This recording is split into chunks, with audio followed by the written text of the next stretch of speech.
realm of power and control, and to take our power back, and to um, find the right donors that are in alignment. And there are good ones, right? Taryn had one. I've spoken with others who have good practices, who are conscious, who are aware, who think about these things, want to make sure that they're doing good in this world and not harm. So um, that is um, that is a little bit about us. Very small little snippet. We will be continuing to pop in, talk about this world, right? The sperm donor world, talk about the underworld, talk about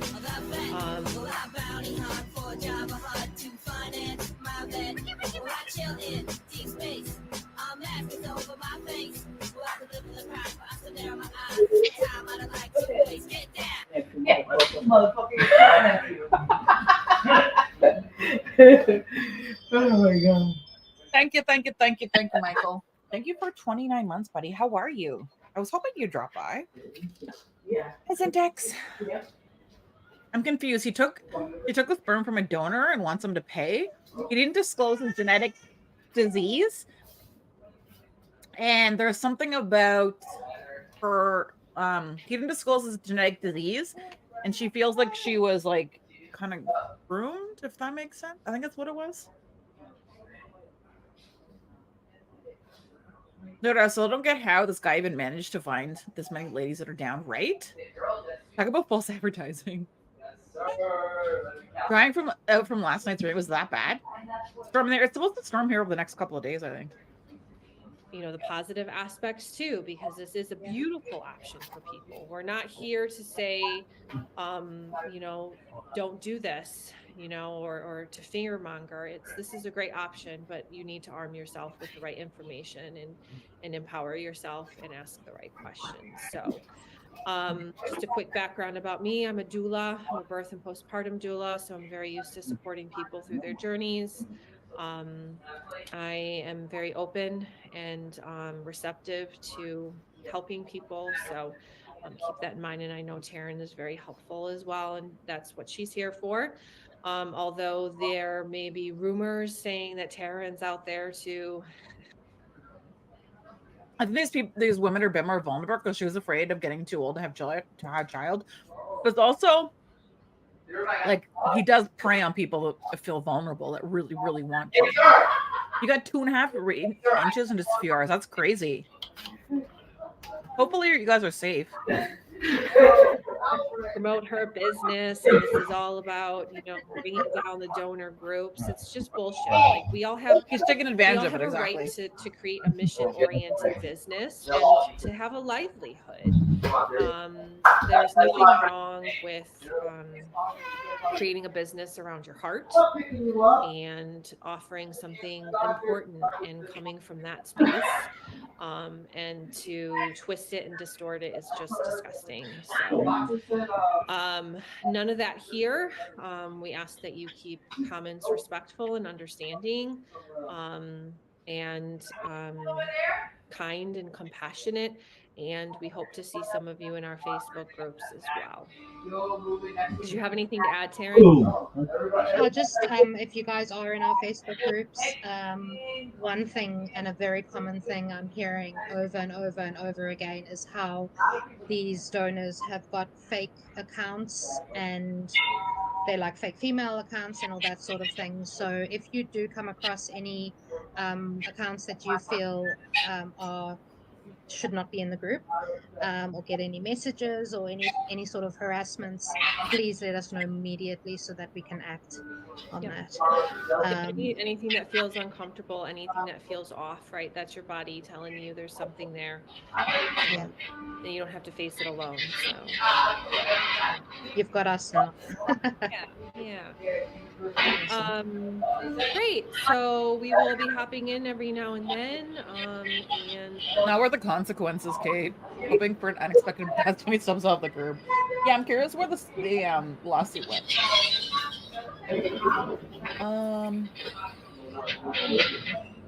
want to close these and just go to part 2. Okay, so that was part 1. This is part 2. Hi everyone. I hope everyone's doing good today. My name is Jen Ballou, and I am here with Karen Cumming. Hi. and we're here to share a little bit more about these experiences within the sperm donor recipient community. And also to offer up the space of a Facebook group, which we will link below, that's a safe space to talk about some of these experiences, specifically with unethical donors, people who do not have good practices, and just all of the shit that goes on behind the scenes. Let's put it that way. So that's that. Today we wanted to talk a little bit about, well, I wanted to share, I had a couple comments on my last video that for whatever reason I was shadow banned and I'm not allowed to respond back to, so I chose to delete them because I felt that they were not helpful towards our aim, towards our intention. They were very much in alignment with victim blaming or not understanding the perspective of or the experience of what somebody else may go through. And within that, I also just wanted to clarify a bit about my own experience. So one of the comments was essentially telling me that you chose this, right? Essentially, you chose this. And number one, I chose to have a child. I chose to have a baby. That was my intention, and to do it in the best way possible that I felt aligned to. And that was by using a known donor. And that was by,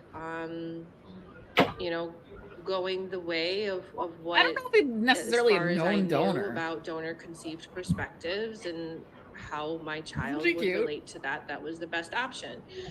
I didn't choose many aspects of this experience that I had with Kyle, namely what was very rapey. And after consulting with a lawyer, I did I was She was lied to. told that this falls under sexual assault and this falls under rape by deception in California law. So knowing that I am looking for recourse, knowing that I deserve a recourse for this experience I had, or some way of speaking out on it, or some way of feeling better about it, because this is what needs to happen. This can't go on. And if this is illegal activity, then I'm going to do something about it. So that's number one. I don't feel comfortable going into certain aspects of this experience, but I can say that Kyle was very aggressive and forceful. And because of other aspects of our exchange, right? So since I was telling him James Spader to get laid, probably a good idea. We were exploring a potential for a relationship and my own sexual preferences. It was very much blurred, and I felt taken advantage of and assaulted after reflecting on the entire experience. Pineapple pizza, and yay. The energy behind the scenes and Kyle's pattern of behavior of being very hateful and horrible to his recipients, and therefore and also exploitative with his donor children.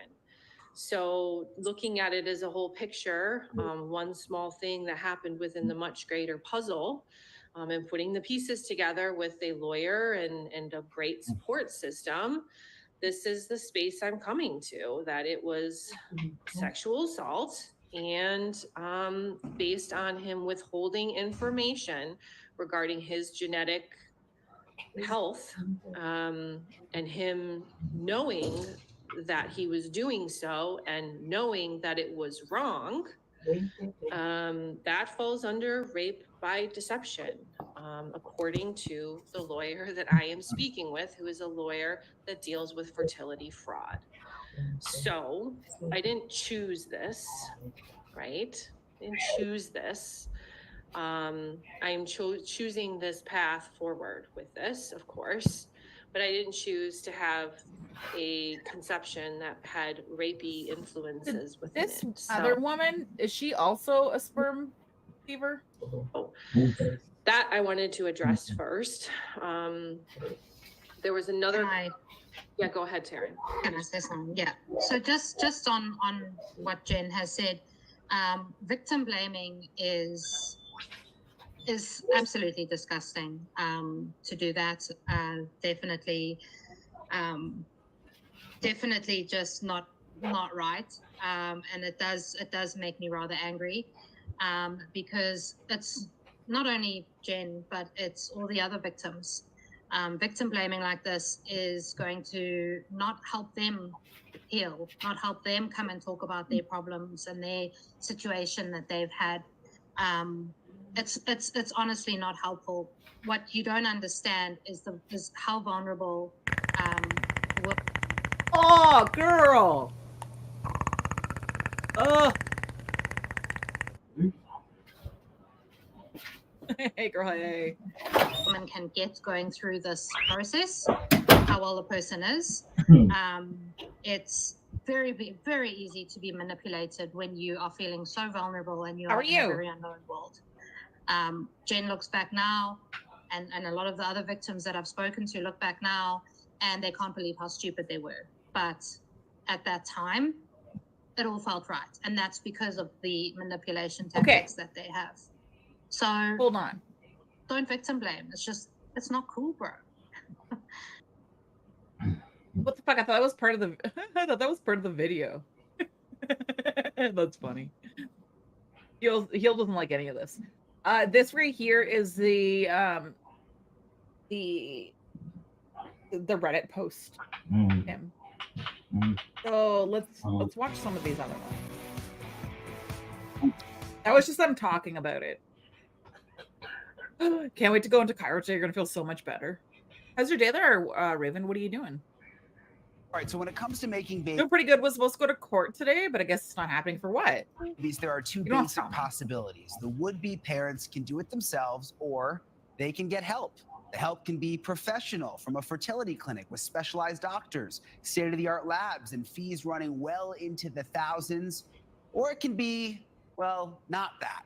And that's where Sperm Donation World comes in. That's a network of almost 40,000 donors and clients who connect in every sense of the word outside the medical and legal apparatus that you or a friend or relative have probably utilized. The group, if not the idea, originated with Adam Hooper, a serial sperm donor. Dude, I know. I can't believe we just had the long weekend. I can't believe it's already May, almost June. Who figures he's fathered at least 20 babies in at least 4 countries. Hooper also hosts the Sperm Donation World podcast, and he joins me tonight from New Zealand. Also with us, Hooper's biggest staff donor. It's one interesting way of putting it. Kyle Gordy, who has fathered 47 children around the world. Who goes around with a shirt like that? I'm gonna start with you. I have so many questions here. Some I don't even know if they're appropriate for TV. These guys think that they're God's gift to women. Because I got attacked by a homeless person on the train, and we reported. They caught the guy, so they went me there as a witness because I was there. That makes sense. That's fucked. I hope that he's okay. She's okay. The shirt is alone enough to end him, right? But here we go. So, like, do you go out and actually have sex with all of these women all around the world? No, unfortunately. You look so nervous. Look, if I was having sex 4 different countries, that's why. They need to put my sperm on the internet and be like, "Who wants my babies?" Everyone, I'll become an STD risk. So I do it in the cup. I do it in one of these cups here, and I hand it over, and that way everyone remains safe. Dude, look at the website. I guess it's New Zealand. Sperm Donation New Zealand. She was okay. We're just shaking up and had drinks after. Laughed. Good. I'm glad she's okay though.